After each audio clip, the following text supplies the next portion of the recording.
Minha gente, boa tarde. Boa tarde. Minha gente, olha, que o nosso mural vai ser interativo, né? E aí nós acrescentamos as personalidades, nós temos o nome de heróis negros da história brasileira. É um mural, são personalidades atemporal, né? Tem gente lá de 1600, mas tem gente bem recente, como é o caso da Marielle Franco. E aí eu vou começar, vou tentar falar menos para poder dar para explicar a todo mundo. E aí eu sou alagoana e eu vou começar falando sobre a família de alagoanos que tem bem aqui. Vou começar pela Aqualtune, que ela foi uma princesa guerreira do Congo e ela sozinha liderou 10 mil homens no período, né, que eles estavam sendo traficados para cá. Só que ela foi derrotada. E quando ela foi derrotada, ela foi vendida para Recife, chegou em Recife, e como ela era muito bonita, muito corpulenta, por ela ser uma princesa, ela tinha feições mais bem cuidadas do que os outros. E aí ela foi adjetivada. Ela é boa para procriar. E aí ela foi vendida para a Serra da Barriga, que é em Alagoas, né, que é onde é o Quilombo dos Palmares. E aí ela sofreu todo tipo de violência sexual que você possa imaginar, justamente pelo fato dela ter sido adjetivada dessa forma. E aí ela ouviu falar no Quilombo de Palmares, né, em Palmares, que já tinham alguns negros fugidos lá. E aí ela batizou o Palmares, o Quilombo, como a pequena Angola. Os negros que vinham para cá, quando eles chegavam aqui, especificamente no Brasil, que eles escapavam, porque eles sofriam de uma doença chamada banzo, que era a saudade de casa. Então eles não se acostumavam com o ambiente, ficavam doentes, até a muriçoca eles ficavam fragilizados, era como se fosse uma depressão. E quando eles escapavam disso, quando eles não morriam de fome, quando não morriam da sujeira de dentro dos navios, eles vinham para cá e ainda chegavam com saúde. E aí ela conseguiu fugir, só que ela fugiu grávida já. E aí, quando ela fugiu, como ela era rainha lá, ela veio com outros também, traficada com outros que eram súditos dela. E aí eles fugiram com ela, e eles foram cortando o mato, fazendo trilha, até chegar no Quilombo. Quando ela chegou lá, ela deu à luz a Gangazumba, ela teve um outro filho que foi chamado de Gangazona, e teve a Sabina, que foi a mais nova. A Sabina, mãe do Zumbi, que nasceu livre. O Gangazumba foi o primeiro grande líder dos Palmares. E ele era assim, os pesquisadores relatam isso, essa figura totalmente assim, forte, poderoso, viril. Nesse registro aqui, os pesquisadores comentam que ele foi para uma grande reunião. Nesse período lá de 1600, o Quilombo de Palmares na época tinha quase 8 mil negros fugidos, que estavam lá, fugidos, que nasceram livres, enfim. E aí, quando ele foi para essa reunião com o governador de Recife, era justamente a proposta. Como os senhores estavam tendo prejuízo com a quantidade de pessoas que estavam fugindo, a proposta para o Gangazumba foi: eu deixo quem nasceu no Quilombo fica livre, mas quem fugiu tem que voltar para o seu senhor. Em troca disso, eu deixo o Quilombo de Palmares livre. Não se sabe a resposta dele. O que é que sabe? É que quando ele voltou para o Palmares, ele sofreu uma emboscada e foi envenenado e morto. Dizem que foi Zumbi, dizem que foi os outros seguidores dele, não tem registros fiéis sobre isso aí. Depois que Gangazumba morreu, Zumbi, o sobrinho dele, tomou a liderança do Palmares e foi um outro grande líder. O Zumbi afeiçoou-se de Dandara. Dandara, não sabe, dos Palmares, a esposa do Zumbi, ela era uma negra que jogava capoeira, lutava capoeira, ela dominava a agricultura, plantas medicinais, ela entendia do cultivo da mandioca, ela sabia empunhar uma arma, ela sabia lutar, e ela foi uma das grandes líderes ao lado de Zumbi. Eu acho que é 1695, eu sou muito ruim com data, ela se suicidou, porque, como é o nome do bandeirante? Domingos Jorge Velho. Ele foi contratado a peso de ouro, por mais aproximadamente 6 mil homens. E aí conseguiram invadir o Quilombo de Palmares. Zumbi fugiu, muita gente foi presa, muita gente morreu. E Zumbi fugiu. Ela se suicidou. Um ano depois, Zumbi foi encontrado, porque os companheiros entregaram onde ele estava escondido, e aí ele foi preso, decapitado, e a cabeça dele foi exposta em praça pública para poder disciplinar. Quem estava tendo prejuízo, está aqui o Zumbi. Quem estava assim, porque o Zumbi ele foi criado pelo jesuíta, então ele sabia ler e escrever em latim. Ele sabia roubar janela, ele fugia de tudo que era jeito, porque ele sabia ler, ele era culto. Então ele tinha ideias, ele entendia das coisas. Achava que ele era até um místico. Achava que ele era imortal, achava que ele era um espírito, né? E aí isso empoderava os negros a fugirem também. Ele era o líder, ele era como se fosse uma santidade. E aí a cabeça dele exposta foi para mostrar que ele era imortal e que ele tinha perdido. Então, para quem investiu dinheiro no governo, tá aqui, seu dinheiro de volta, porque nós pegamos ele. E para os negros que fugiam, tá aqui. Se você fugir, o seu líder morreu. Que foi no caso do Zumbi. Bem para cá, mais atual, eu vou falar sobre o Abdias Nascimento, que foi ator, intelectual, político. Ele foi professor, porque ele foi exilado no período da ditadura militar. Ele foi exilado para os Estados Unidos e ele virou professor lá, porque ele defendia as causas negras. Todos eles defendiam a equidade racial sem saber que defendia isso aí, porque essa palavra não existia antigamente. E graças ao Abdias do Nascimento existe hoje em Alagoas um memorial, um museu do Zumbi dos Palmares. Deixa eu ver bem mais aqui. Eu gosto de falar sobre a família, né? Eu vou falar da Luísa Maim e do Luiz Gama, mãe e filho. Esse desenho dela não é fiel ao que ela é, porque existem poucos registros dela. Mas ela está caracterizada assim porque era relatos do filho dela, Luiz Gama, que era poeta. E os poemas dele eram falando da mãe dele. Então ele dizia que a mãe dele era magrinha, de estatura baixa, tinha um tom, a cor da pele preta, sem brilho, os dentes alvíssimos, e ele descrevia a mãe de uma beleza, passou a vida inteira procurando a mãe. Ela foi ativista no período colonial. Ela era quituteira, ela fazia os quitutezinhos na Bahia e ela vendia. Só que como é que ela fazia para poder identificar? Ela foi famosa na revolta dos malês. Ela vendia o quitute, aos meninos que compravam os quitutes, passava as informações a ela e ela repassava essas informações aos outros negros que eram revolucionários, que nem ela, como se fosse a espiã. Quando eles foram pegos, ela também ficou foragida. Para fugir, para não ser presa, ela teve que deixar o filhinho dela de 5 anos, que era filho de um homem branco. Só que esse homem branco, ele estava cheio de dívidas, que era viciado em jogo. Então, quando o bichinho tinha 10 anos, o ex-companheiro, o companheiro dela, vendeu o filho para poder pagar as dívidas de jogo. E aí o bichinho, com 10 anos, foi ser escravo doméstico. Só que ele foi ser escravo doméstico de um estudante de direito. Com 17 anos ele já sabia ler, ele sabia escrever e ele já estava estudando para ser advogado autodidata. Quando ele já dominava as leis, as coisas do direito, ele processou o senhor dele, provou que estava sendo escravizado de forma ilegal e conseguiu a liberdade. Depois que ele conseguiu a liberdade, ele conseguiu ajudar mais 500 outras pessoas a conseguirem a liberdade também, porque ele buscava um registro de que esse povo estava sendo escravizado de forma ilegal. Ele morreu 6 anos antes de assinarem a Lei Áurea. Só que, assim, ainda foi proibida a escravidão, só que ficou sendo traficado os negros escondidos, tipo o CD pirata, não é? Não foi assim, não foi proibido e o pessoal continuou vendendo.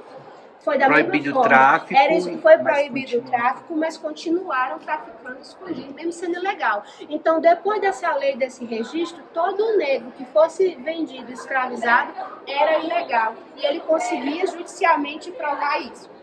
E até danos morais ele conseguia receber desse povo por causa desses atos ilegais. Luiz Gama, em 2015, ele foi reconhecido pela OAB como um advogado autodidata de verdade, sem ter nenhum diploma. Luiz Gama foi familiarizado aqui com o José do Patrocínio e com o André Rebouças. José do Patrocínio era filho de um padre e de uma negra de 15 anos. Nunca teve a paternidade reconhecida. Mas o pai dele deixava ele criado na fazenda, ele tinha tudo o que ele queria, mas ele não era reconhecido. Ele não era escravizado, mas ele via os outros serem torturados, punidos e enfim. E aí com 14 anos ele pediu o pai dele para ir embora. Ele morava no Campo dos Goitacazes, no Rio de Janeiro, e ele foi para a capital do Rio de Janeiro. Quando chegou lá, ele arrumou um emprego como servente de pedreiro, construindo um hospital. E aí ele se apaixonou pela área da medicina. Trabalhando como servente de pedreiro, ele conseguiu pagar o curso dele. Na época não era vestibular, era prestar um concurso. E aí ele prestou um concurso para ser farmacêutico, para estudar. Ele conseguiu terminar o curso de farmácia, mas ele ficou sem ter onde morar. E aí ele foi procurar a mãe dele. A mãe dele morava no Rio de Janeiro também, já tinha casado com um outro homem, que tinha outros filhos e que tinha muitas posses. E ele passou a ser professor dos filhos do marido da mãe dele, para poder pagar a moradia dele. Não eram irmãos, né? Mas ele foi professor desses meninos. E aí, desse ensinando, ele conheceu a esposa dele. E dentro desse meio, né, que já era bem mais... a aquisição, o poder aquisitivo dele já era bem maior, ele conheceu o André Rebouças, que nasceu livre, mas era filho de a mãe dele foi escravizada, depois foi liberta, e ele foi o primeiro engenheiro negro do Brasil. Ele foi amigo de Dom Pedro II, ele dançou a valsa com a princesa Isabel quando foi assinada a Lei Áurea, e ele tinha um sonho de transformar, de unir os estados brasileiros pela ferrovia, e muito disso ele conseguiu. Outra coisa que ele defendia também, o André Rebouças, era que os negros, quando ganhavam a liberdade, eles tivessem posses para poder se organizar na sociedade. O livro, não daquele livro que eu sempre falo, O Cortiço, né? O livro Cortiço relata isso. Como foi que começou a população, né, miserável no Brasil? Foi devido à escravidão, porque eles eram libertos e os senhores ficavam com raiva, porque agora tinham que pagar eles, e aí começaram a trazer os imigrantes, os japoneses, italianos, para trabalhar, recebendo, e os negros ficando sem trabalhar, né, na miséria. E aí agora?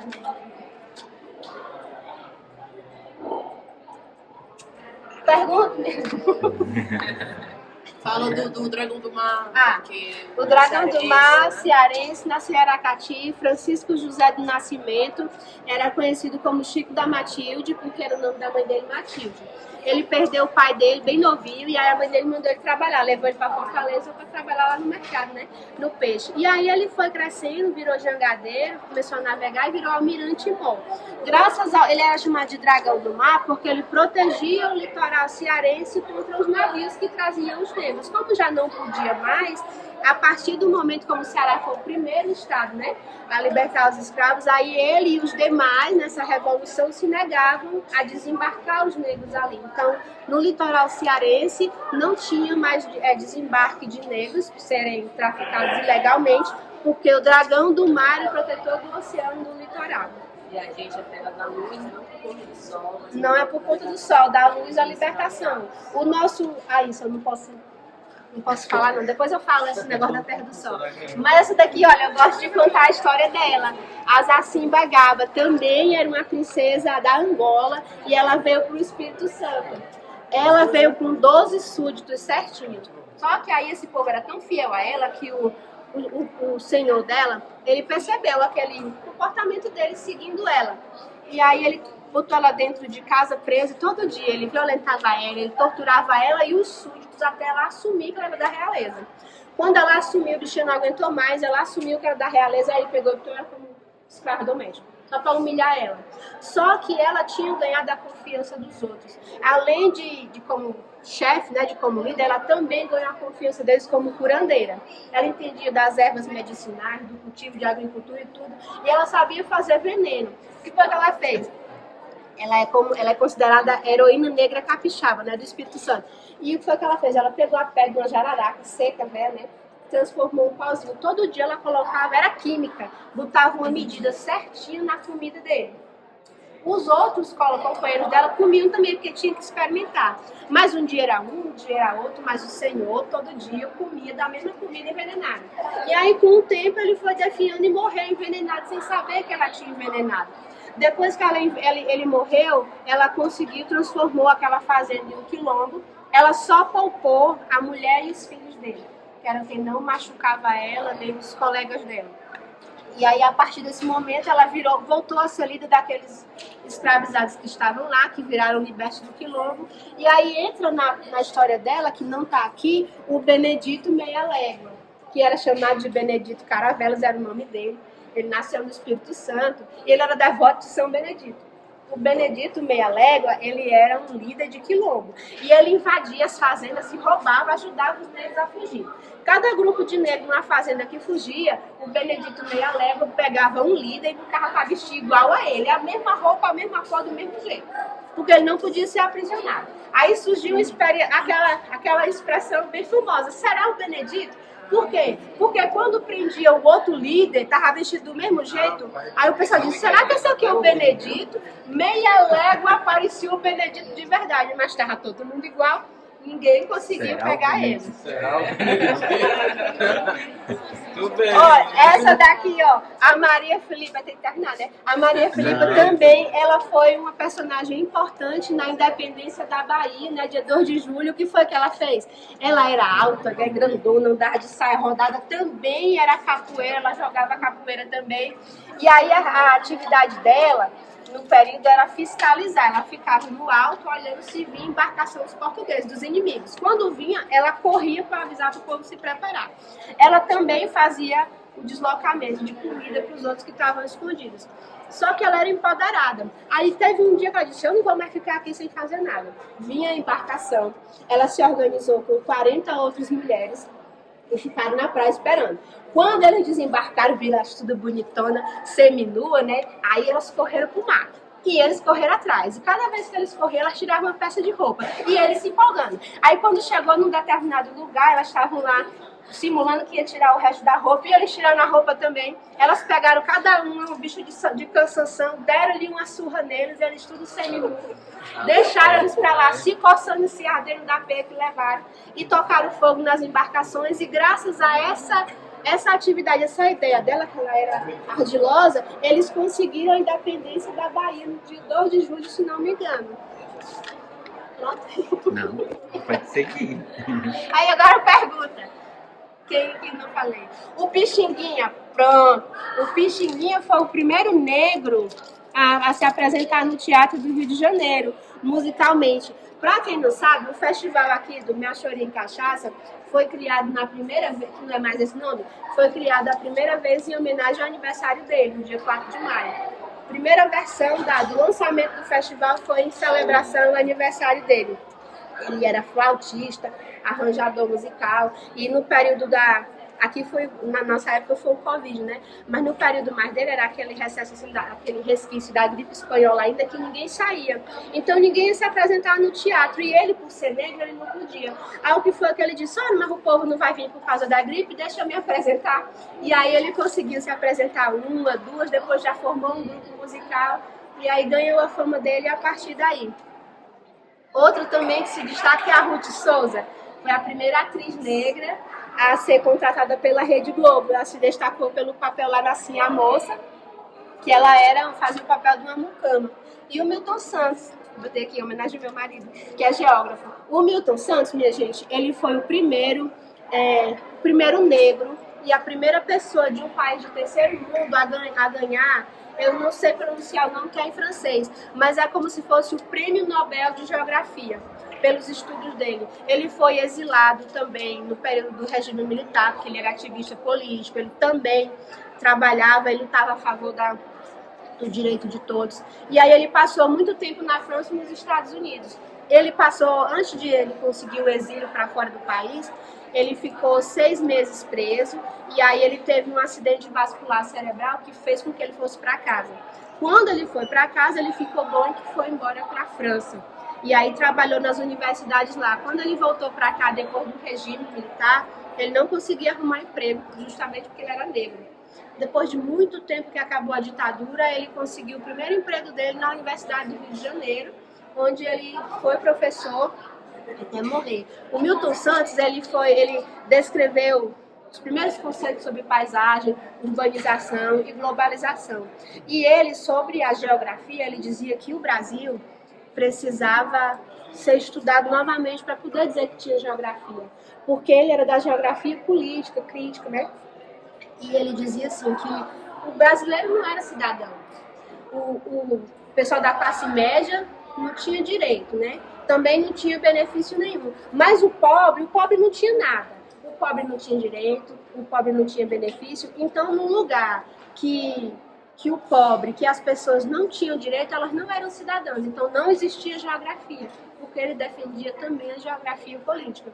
E o Machado de Assis, né? Um grande poeta, escritor, jornalista. Não tem quem diga na história que ele era negro. Que é a falha a falha da educação nossa, né? É ocultar que ele não tem quem saiba, né? Assim, se a gente não pesquisar, não estudar. As certidões dele, foi obrigada a botar que ele era branco. Para poder escrever.